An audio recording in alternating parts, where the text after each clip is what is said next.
میدونم اینو که دلت از همه و هر طرف ترک خورد، به هر کی تونستی حال دادی و در عوض رکب خوردی. من و تو مثل همین ولی من اصلا هم قلم شد. تو تنهاییام یک صدا تو خلوتم فقط گفت که اولا توکل بعد ازش طلب کن. حرکت از طرف تو برکت از طرف اون، دست ازم بغل کن، چک ازم فلج کن، فک نزن عمل کن و دفترم برق خور. دیگه تو لزومی نداره رو این ایده شک کنی، تو گذر عمر نمیتونی با قبض بیمل کنی. ما اینجاییم که هرچی که چشممون دیده رد کنیم، کلمه ها زلال لازم نیست که فیلترم کنین.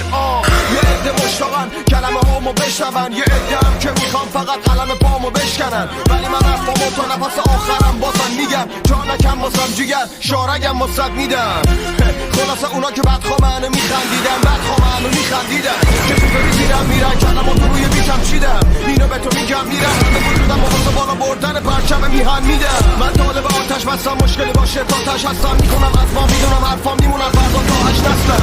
به همین شارت زستم که قدم به قدم باید هستم، از سنگ وجب عقب نمیرم، یک کلام حرف در بارش نستم. همه بیدار با اتکا به دیوار اتحاد و ایثار، با اقتدار و بیبار، با افتخار به این خان در امتداد این راه، یک صدا با ایمان زنده باد ایران.